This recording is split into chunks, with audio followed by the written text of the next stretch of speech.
Hey, what's up everybody? Bearded Techie here, coming at you with a little keyboard review, okay? This is a 65% from KBD Fans, aluminum case, brass plate, the whole shebang that I talked about in my last video, and if you haven't seen that, go check it out. That'd be awesome. And yeah, we're gonna go ahead and get into some juicy, buttery smooth B-roll here, and then we'll get into a sound test. Alright guys, let's get it going.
Hey, how's it going people? If you're new to my channel and you want to see more videos like this one, don't forget to smack that subscribe button, and if you like what you see, don't forget to give it a thumbs up, and if you thought this video was complete garbage, smack that thumbs down button. Today I'm going to be talking about my brand new custom built keyboard from KBD Fans.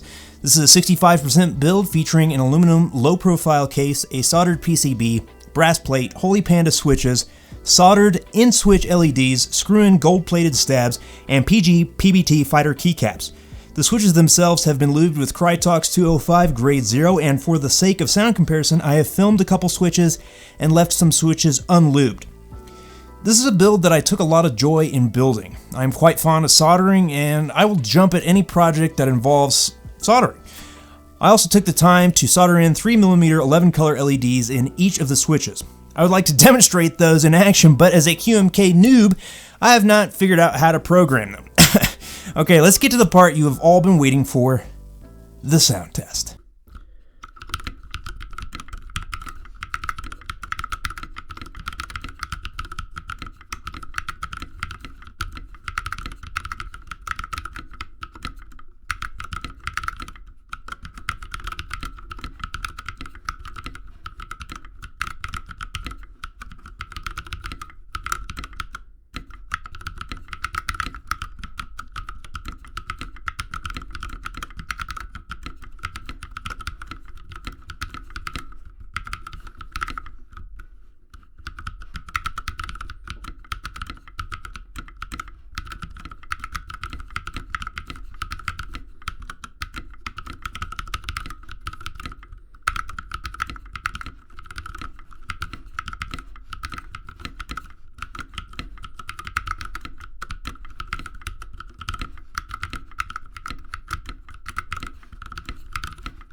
Alright, so I'm pretty happy with the overall end result of this thing. Love the sound. I think it sounds quite thocky. Quite thocky, not too clacky. I like these keycaps, but if I had to nitpick about something that I didn't like about this build, it would be the keycaps. When I got these, I mean, the aesthetic is great. It's exactly what I was looking for, pretty much. Something kind of interesting. They've got the little different fighters on there, and the jets, and the, you know, the aerospace stuff. But the spacebar in particular was pretty warped when I got it out, and it didn't really fit well. I had to heat it with a heat gun and try and kind of bend it back, and it's still not true. But yeah, there was a few keycaps that were definitely warped in this set. But I guess, you know, they were only 50 bucks, so can't nitpick too much when you're only paying 50 bucks for a set of cool keycaps. But yeah, if you like this video, don't forget to hit that subscribe button if you haven't already. If you want to give this a thumbs up, please go ahead and do that. And if you thought this video was absolutely not good, go ahead and smash that thumbs down button. Any questions you want to know about the keyboard itself, any of the build process, lubes, switches, cases, websites, monies, whatever you want to know, just leave it in the comments below. I'd be happy to respond quickly and respectfully. And see you guys next week.